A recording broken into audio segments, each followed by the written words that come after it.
Nil, suaraku Aman, masuk aman. nggak sih? Aman. Oke, makasih Nila. Oke.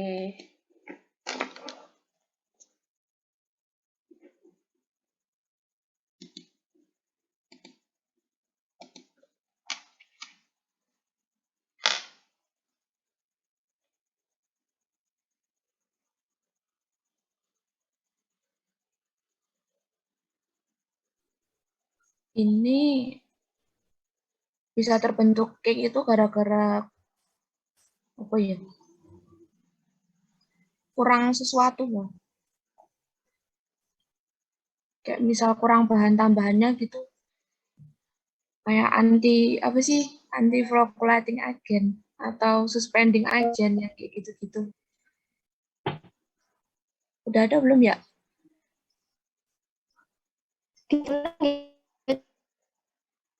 Gimana, Saf? Putus.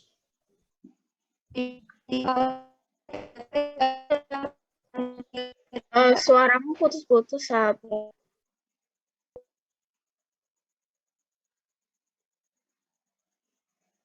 Nek itu aku aja yang ngomong. Nah, ini berhubungan sama muatan-muatan yang di itu nggak sih di bahan-bahannya? Heeh. Soalnya kan kalau misal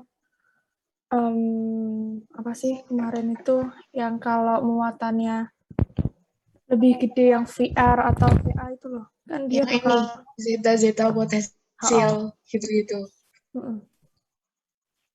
Energi Gibbs bukan yang kayak kalau tarik menariknya itu makin kuat jadi kayak terbentuk kayak gitu. Kalau tarik menariknya makin kuat berarti muatan zat aktif sama bahan tambahannya beda gitu ya? Apa gimana?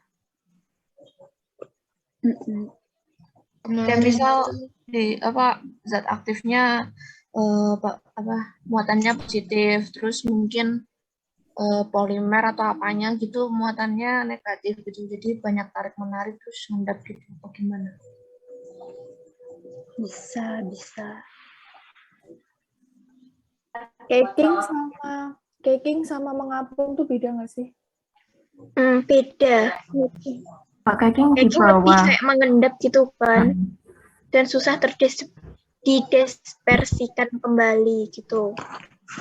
Tadi yang muatan-muatan tadi itu apa? Muatannya nggak stabil, gitu. Energi Gibbs-nya besar. Gimana? Apanya besar? Energi Gibbs. Oke.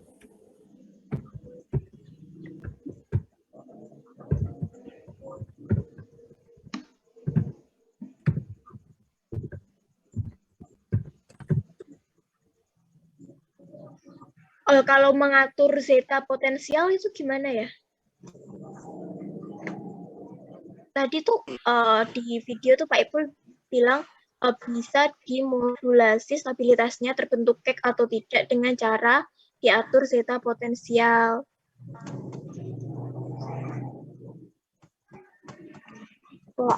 Tambahin surfaktan yang ukurannya tetap dan membentuk aglomerat yang terikat sehingga bisa terdispersi kembali kayak gitu. Ditambahin surfaktan gitu atau mungkin kayak anti apa namanya non-ionik. Yang ionik kayak itu bisa. Berarti dipilihnya surfaktan non ionik. Non ionik. Iya, kenapa non ionik? Kenapa nggak yang anionik atau kationik? Ntar ada muatannya ke bereaksi nggak sih? Kalau yang kationik ntar kan itu bermuatan.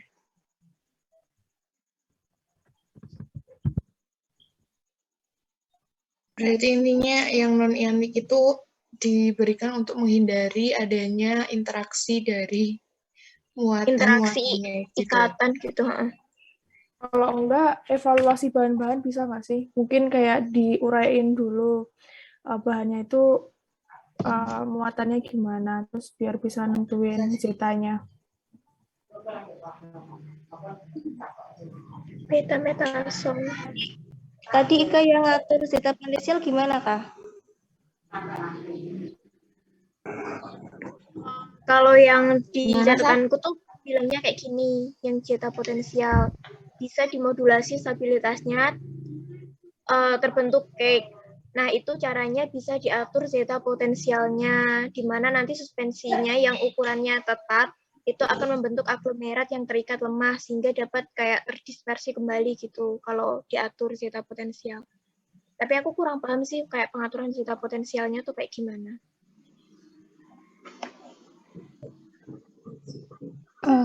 Mau izin masuk, itu kan solusinya kan ditambahin surfaktan non-ionik ya, tapi di kasusnya tuh bukannya udah ada surfaktan kationik gitu ya, benzalkonium klorida tuh bukan surfaktan. Benzalkonium klorida itu bukannya itu ya pengawet ya? Tapi kalau tetes mata itu juga bisa jadi surfaktan kationik kah? Bisa pengawet sama surfaktan kationik. Kan kita nggak tahu ini sediaannya obat tetes mata apa-apa kan? Oh, suspensi kok. Berarti itu nggak pengawet kayaknya kalau di suspensi. Jadi apa? Surfaktan kationik. Izin masuk. Ini aku nemu literatur kan, bentar. Aku ngirim dulu ke room chat.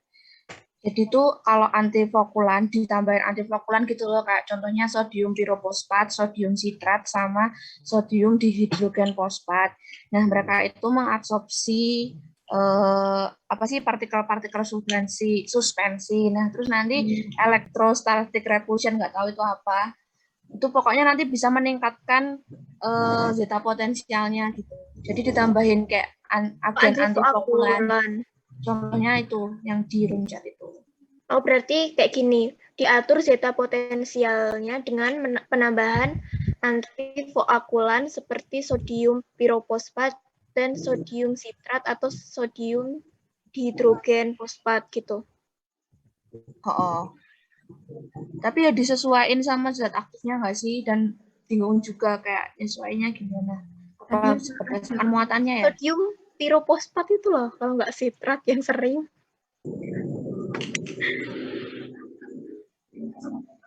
Berarti contohnya apa? Tapi udah ada belum sih sebenarnya? Ya, anticoagulating agent itu apa? Nah itu bahan tambahannya udah ada no. Natrium hidrogen fosfat di basic sama monobasic tapi sebagai pH adjustment. Buffer kayak gitu. Tapi itu buffer. Tapi kayak itu buffer kan? natrium sama sodium tuh bukannya sama ya? Sama. Berarti udah ada. Apa masih kurang ya? Kalau itu muatannya dari buffernya tuh mempengaruhi cakingnya, ya nggak ya? Mempengaruhi yang kayak gimana? Interaksi gitu. Kalau literatur yang aku baca tuh nggak tahu ya ini yang beta-metasennya tuh apa gitu. Tapi kalau yang beta-metasen tuh stabilnya di angka pH berapa tadi? 4 sampai 5. Berarti buffernya nggak itu dong, nggak bekerja. Soalnya kan kalau fosfat tuh bekerjanya di pH 7,2 intinya fosfat. 7,2 plus minus 1. 7,2. Oh, berarti itu pH-nya bisa aja nggak kayak buffernya itu nggak bekerja, jadi menimbulkan endapan gitu. Mungkin.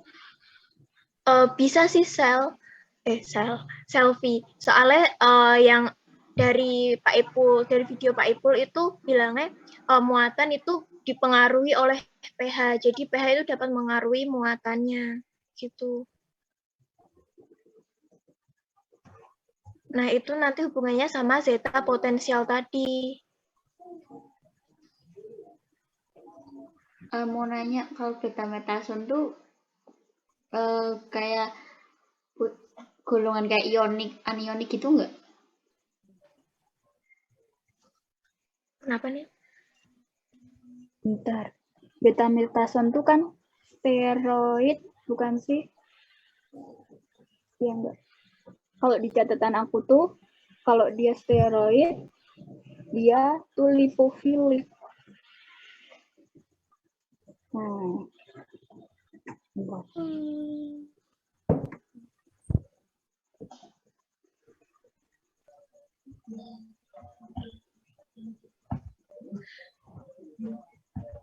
Apa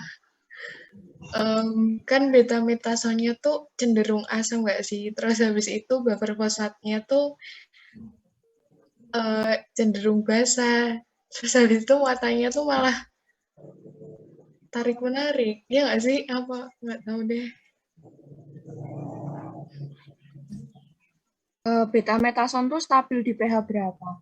Kalau buffer fosfat itu biasanya di pH 6,8 sampai 7,2 itu kan. Nah, betametasonnya itu stabilnya di berapa? Kalau kayak kata Itu 4 Siva, sampai 5. dia asam berarti ya diganti jadi sitrat apa gimana?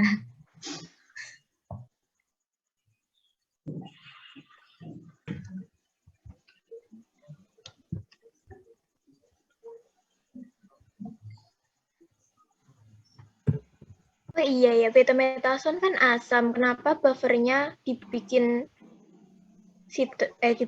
fosfat?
Itu juga bisa jadi pertimbangan sih. Entah kalau fosfat kan 6 ke atas ya, 6 sekian lah. Itu buffernya. Kalau mungkin bisa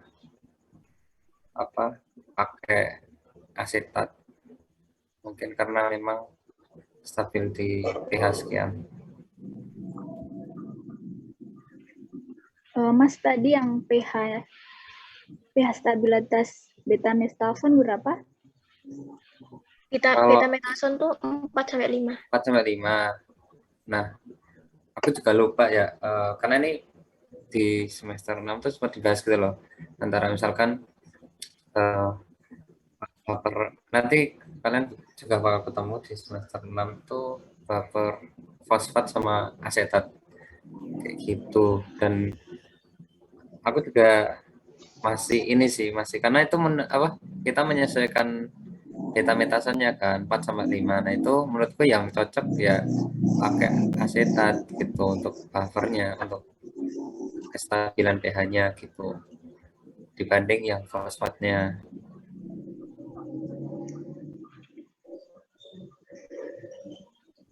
Oke, berarti solusinya diganti buffer asetat ya, Mas?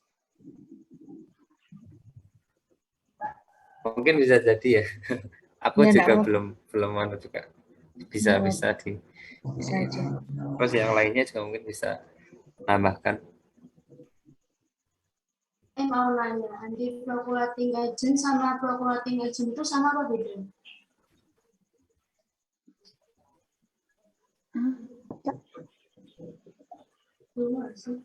Kenapa tak suaranya gemek?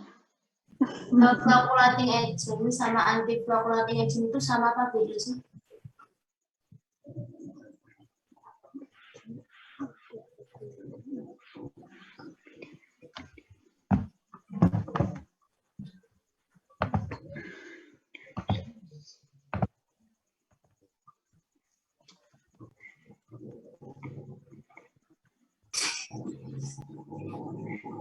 Terima kasih Desi.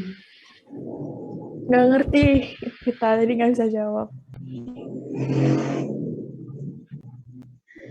Flocculating agent, agen konflokulat, antiflokulasi,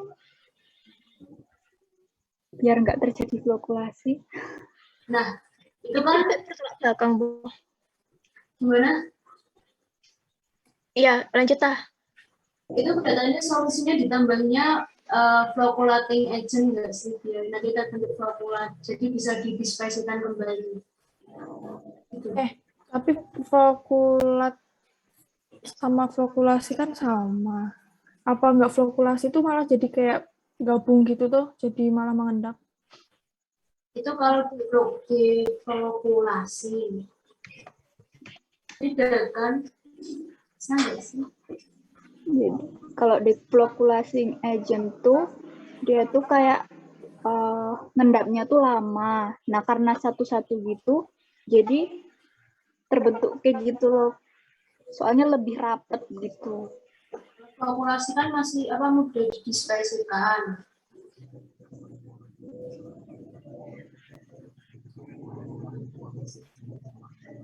Flokulasi terkontrol nggak sih kalau buat suspensi? Ya, itu yang paling bagus kan, flokulasi terkontrol.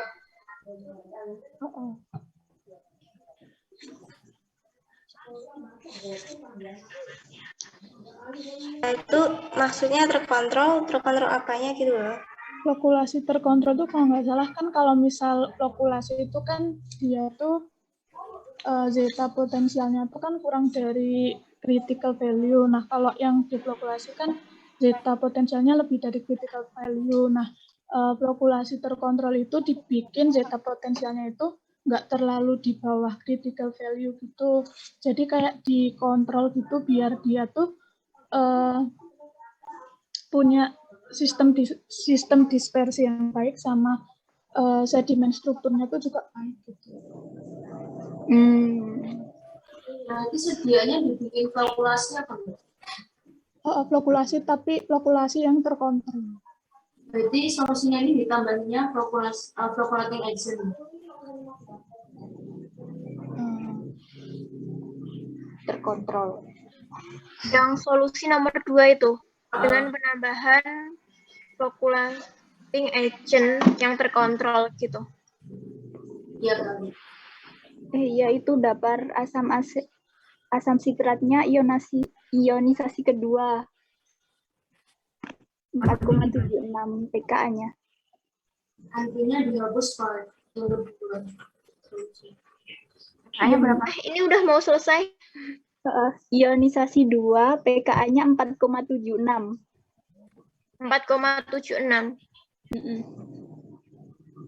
Udah itu. Terus yang penyebabnya tidak ada bahan flocculating agent tadi berarti anti ya? Nggak apa-apa yang itu nanti nomor 2 nyambung kok.